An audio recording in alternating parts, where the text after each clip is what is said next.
Hey everyone, welcome back to Let's Play Toki Tori. I am MegaFreak400, and today we're going to finish up Slime Sewers. I think at one point I called it Slimy Sewers. No, it's just Slime Sewers.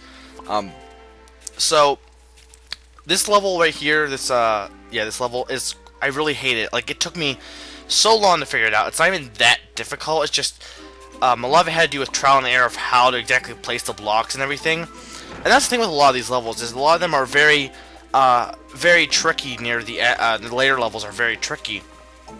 And you know, that's the thing about puzzle games, is all the, like, these kind of puzzle games, not like Tetris. Tetris is different. I'm talking about like puzzle platformer type games like this. The whole difficulty in them, like, there's no jumping. The only thing you're doing is placing things in a way to get all the objects. So the only difficulty in a game like this is figuring out how to do it. So if you get rid of, if you get rid of all of, if you look it up on an FAQ and you get rid of all the difficulty, you know exactly how to do it on every level. What's the point of playing this kind of game?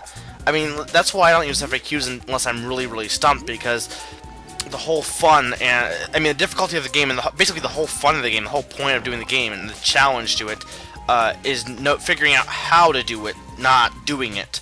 So if you already know how to do it via FAQ, then you all the fun is sucked out.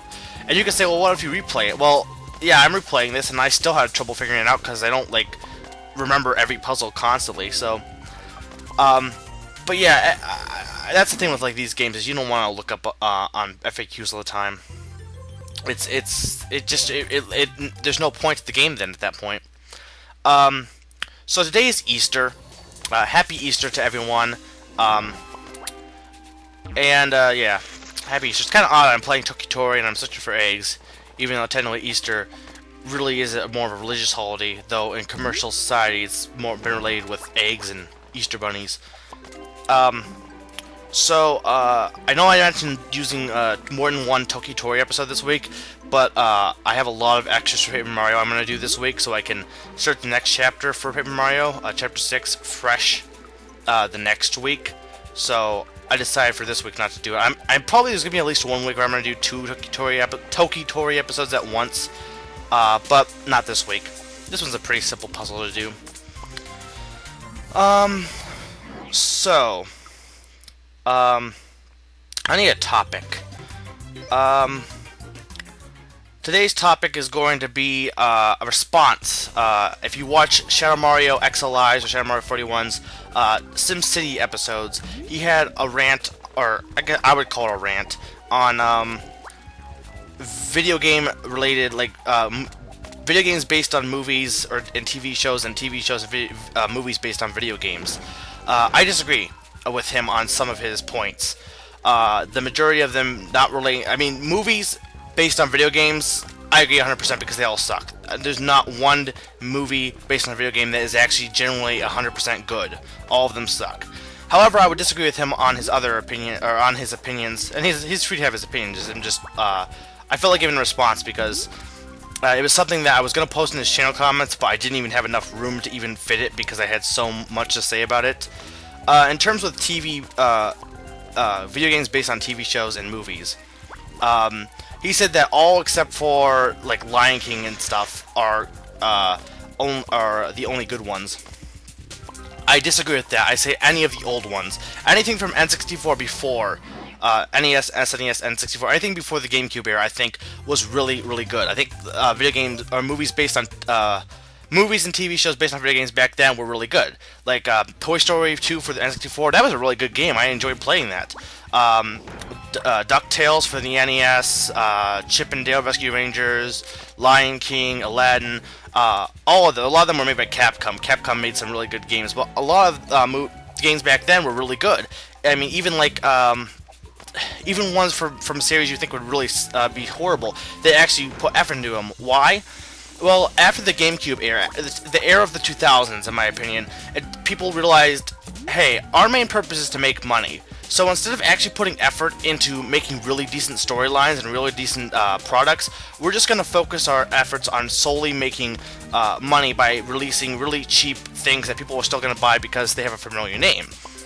Now that's not true for everything, but that's true for the most part, I think. I think that in the 2000s, people suddenly decided to focus more on just releasing things that people will buy rather than releasing things that people will buy and are also decent, are also really well done.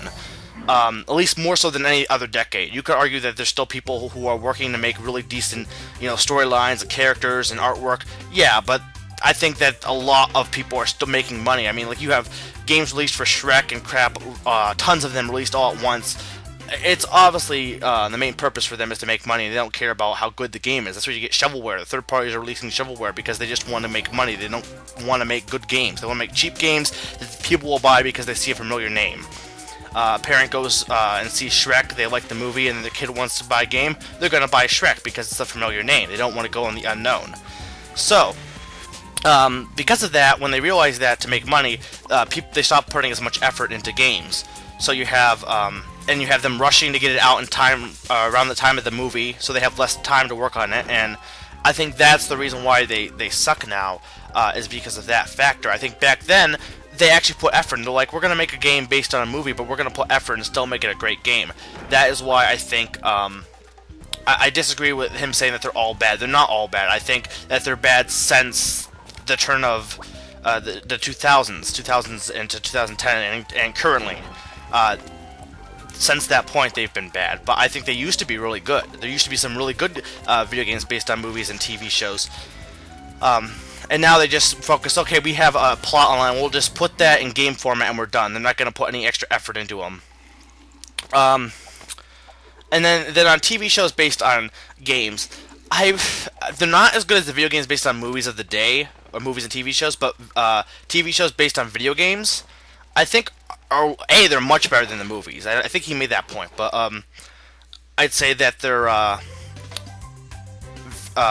they're very, they're kind of corny, but they're funny to an extent. I mean, Pokemon is great, I think.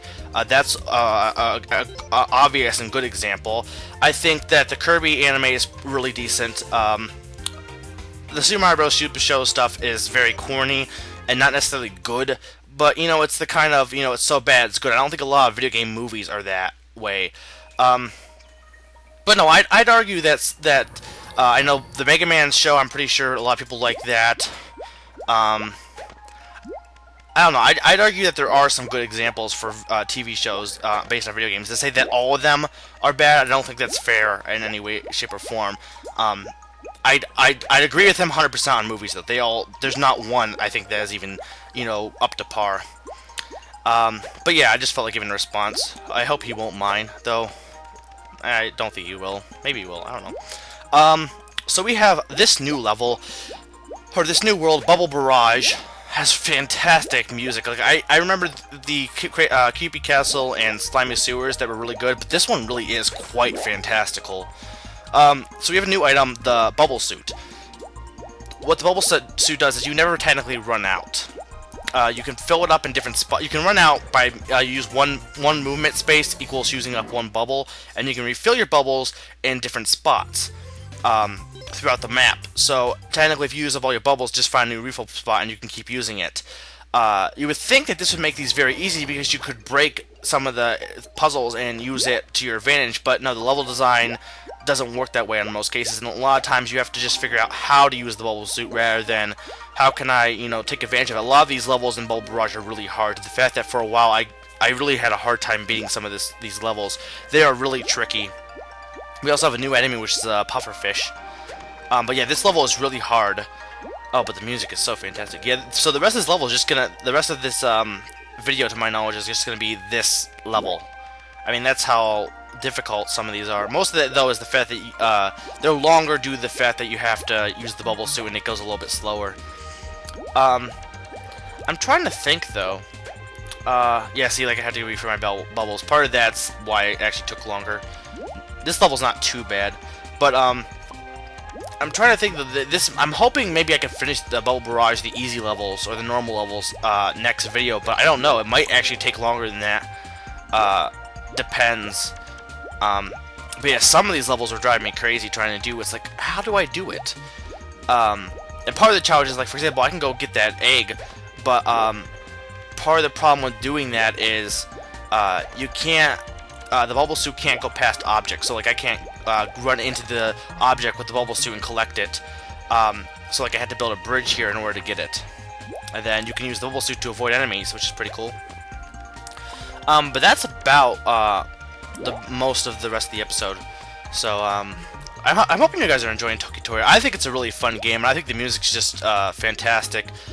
It's definitely a game that I don't think it gets some attention, but I think it should get more, and it's definitely worth buying. It's a really enjoyable game. I think it did a fantastic job in transferring it from Game Boy Color to WiiWare and other downloadable surfaces. And I definitely recommend you, if you have extra $10, or if you're buying it off Steam $4, I definitely recommend you get it. It's definitely worth the money. But anyway, this has been Mega Freak 400, and I am reminding you that ham is the only thing better than bacon.